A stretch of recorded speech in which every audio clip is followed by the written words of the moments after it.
Everyone's just free-for-alling all day long, and it's just weird. What's good, everybody? This is Blaze Reviews. We're just hitting you with all the latest movie reviews, but on a higher level. I'm Kay. And I'm A.Rick. If you're new to the channel, make sure you hit that subscribe button. Join the Blaze crew where we stay getting high off of everything movie related. And as for today's movie review session, we got to take a hit of the latest fantasy movie based off of J.K. Rowling novels of Harry Potter, directed by David Yates, and that being Fantastic Beasts: Crimes of Grindelwald. When Grindelwald escapes from prison, it's up to his old nemesis Dumbledore to enlist the help of one of his former students to stop Grindelwald from destroying the earth or conquering it or whatever the hell they want to do with this shit. So, I mean, going into this movie, what kind of got you lit to go see it? Were you like a big fan of the Harry Potter franchise? Or Not at all. When it comes to mystical types of storylines, I'm more about martial arts than magic wands. I just find no interest in, like, I mean, you know, as a plot device, it's kind of weak when, you know, everyone can just do whatever they want all the time. Yeah. You know, I don't know. Yeah, they never really explained magic and stuff. Like, yeah, I'm not a huge fan of it. I've probably seen, like, the Harry Potter stuff, like, 2 years ago. After, like, his prime and all that crap. Oh, man, yeah, I haven't seen... I saw the first 3 movies and parts of the 4th one. I didn't see the 5th, 6th, or 7th, or 8th, or whatever. Yeah. And So I didn't see the first Fantastic Beasts. Yeah, I think I saw that like last week, so Yeah. I had no interest in seeing When I first it until heard I was like, when I first heard that she was like writing that book and making it, I was like, are they joking? Is that really still a thing? yeah, because they still got money out there that they want to take from everybody. Yeah, I guess so. But is the Crimes of Grindelwald a nice entry into the Harry Potter franchise, or just one of those plain money grabs that'll probably blow your high? Let's find out as we get into all the highs and downs we got from Crimes of Grindelwald and let you know whether you should blaze to go see it or not. So let's start off by getting to some of the highs.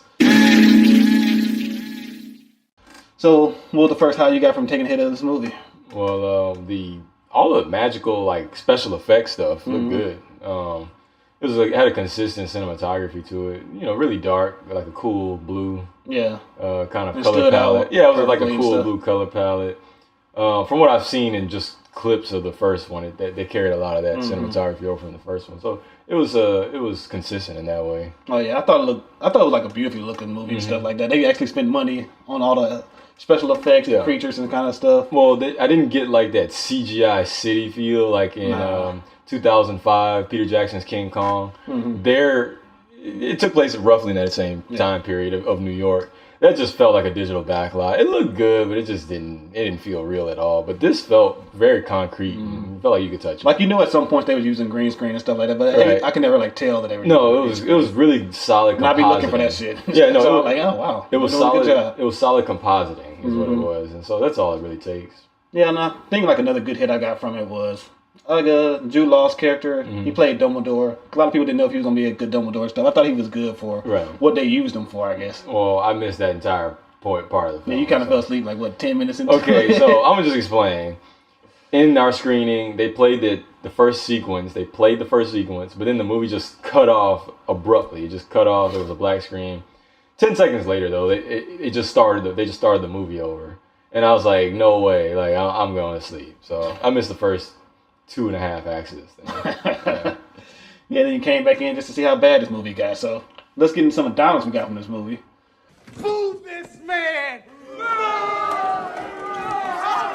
So I mean, yeah, I said I like Jude Law's character, but he was barely in the movie at all. Well, it kind of seemed like everyone was barely in the movie because the characters I saw in the first few minutes, I didn't see any of them in.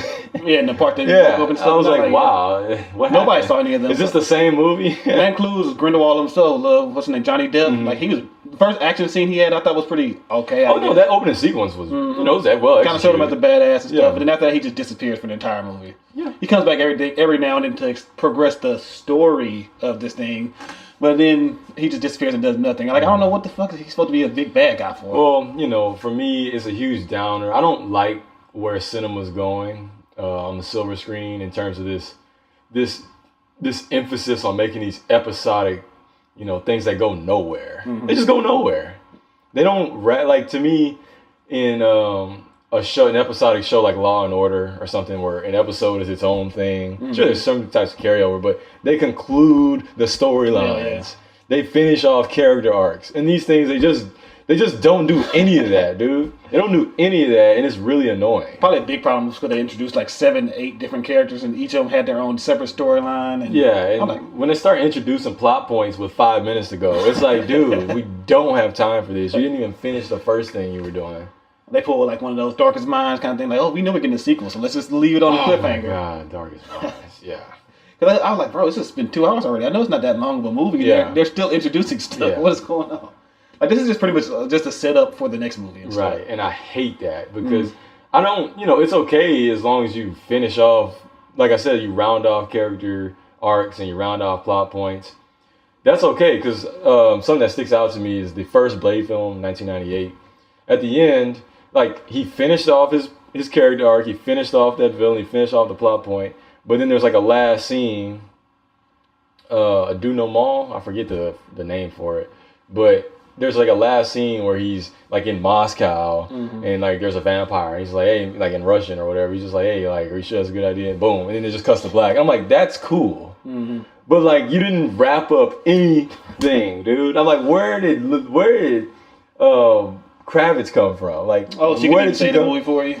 Like, where did she come from? Like you like madly in love with her. I thought she was gonna save the movie and be a great character. No, I saw her on the screen. I was just like, I am so over this, man. I'm so over this, dude. Yeah, like her whole story arc, that went absolutely. I don't know why they had to tie that into the story. Then it went nowhere. I mean, were they supposed to be on the Titanic or something, or what was that? I don't know what was going on.